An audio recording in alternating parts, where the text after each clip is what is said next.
The cost for extra baggage on airlines just keeps going up and up, and heavy bags cause all sorts of strain, not only on your muscles, but potentially on your relationships as well. What the hell is all that? Her Royal Highness's matched luggage! Packing lighter and more efficiently will totally change how you travel. Maybe it's time you learned how to lighten your load for the road. And believe it or not, there's ways of doing it without sacrificing style and convenience, and I'm here to show you how. This is Steph from We Mustache Adventure Travel, and this is Things to Know Before You Board.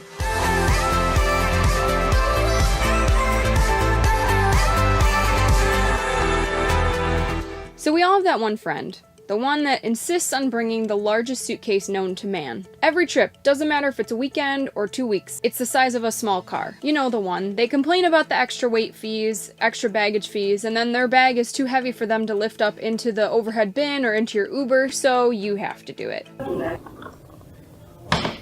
Nice. Then when you find out you have a few hundred feet to walk to get to your room, said friend is gasping for air as they try and haul their roller up a hill, and you're probably still carrying one of their personal items because this was all just very poorly planned. Now, real talk. Are you that friend? It's okay, pal. I'm gonna show you the light on how to pack.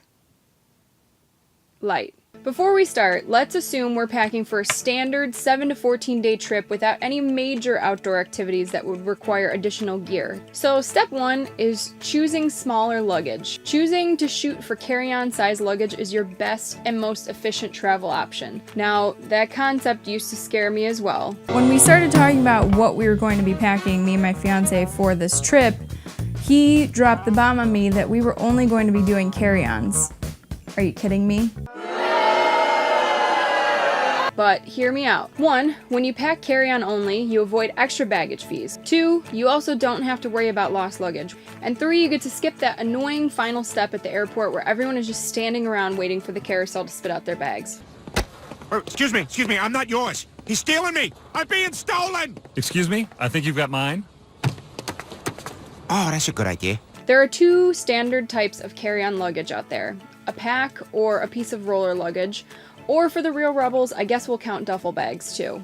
But I'll be honest, I really pick and choose when I use a duffel. Those things can be freaking wicked to carry on one shoulder. We usually choose to travel with packs, but it really depends on your destination. Consider whether there'll be paved roads and walkways to and from your accommodations, unless you want to be constantly paying extra for bellboys and luggage carriers, or dragging your luggage through the mud and streets. In terms of backpacks, a 45 to 55 liter pack should be your maximum. In terms of roller luggage, I'd stay around the 20 to 22 inch mark, but keep in mind that airlines measure from top to the bottom of the wheels, whereas the luggage companies sometimes only give the dimensions for the packable space, so keep an eye on that when you're going out to buy luggage. Anything larger than these, and you're going to overpack. It's guaranteed, and you more than likely won't be able to fit it in the overhead bin, which means you're going to pay extra. Another benefit of packs and duffels is that because they're soft-sided, you can shape them and often squish them into spaces a hard roller just can't fit into.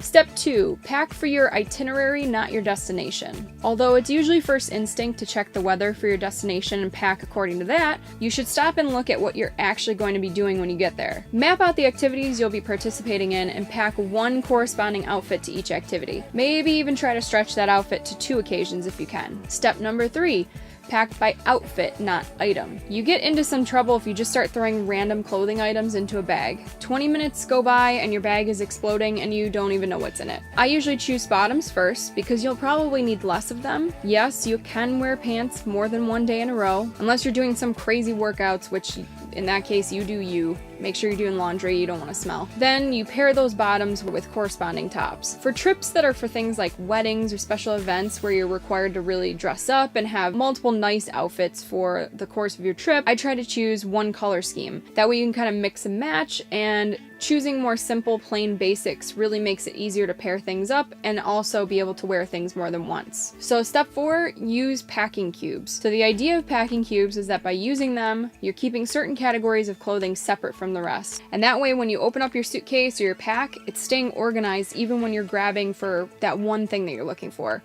The traditional packing cube is just that, it's a cube. So they fit a lot better into a square roller luggage. My backpacker's version, and also the much cheaper version of the packing cube, is laundry bags. I use a bunch of different sizes and I split up my clothing into them, roll my clothes real tight, and then I wrap them very tight to keep them nice and condensed in my pack. Step 5, roll baby. I feel like it's common knowledge now that rolling your items saves you the most space, but some people still don't do it. Lay your clothing item out lengthwise and fold it in half. Start to roll at the bottom as tight as possible. Step 6, use up all of your free space. Pack things like socks right inside your empty shoes. Fill accessories like hats or dry bags with small t-shirts or similar items to help keep its shape in your bag. I also use small mesh packing bags for incidentals like small first aid kit and hair goodies, and then I find the little areas in my pack that are still free and fit them in there. Step 7.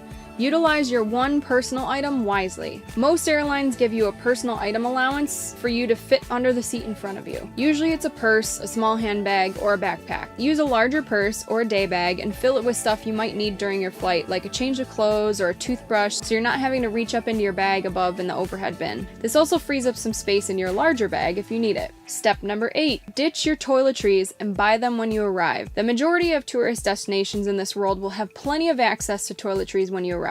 Even travel-sized bottles tend to get heavy when there's too many of them. Despite being an added step in your journey once you get there, I find that waiting to buy toiletries means I'm more likely to only buy exactly what I'll need instead of going overboard. Step number 9. Use laundry services at your destination. This one's huge. A lot of people don't consider this, but there are a lot of places, particularly international, that provide laundry services at a very affordable rate. Being able to wash your clothes while traveling is a game changer. Now, a 14-day journey only needs maybe 5 to 7 days worth of clothing. You're basically cutting your packing in half. It also keeps your pack smelling pretty good, so. Step number 10.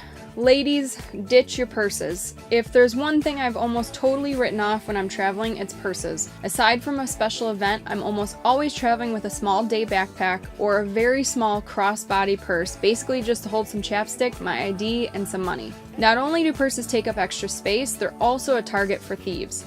If you insist on a purse, make it small and always wear it crossbody because it's much harder for someone to grab off of you. Plus, it's not a man purse, it's called a satchel. There it is, guys. 10 things you can do to lighten your load on the road. I promise you, even if you do half of these things, you can totally change the way you travel. It's way more efficient, it's way more fun, you don't feel weighed down, you don't have all this responsibility on your back. It's so great. I'm Steph from We Must Dash Adventure Travel. Thank you guys so much for tuning in. If you have any ways that you like to pack less that you'd like to share, leave your tips in the comments below. See you later, We Must Dashers.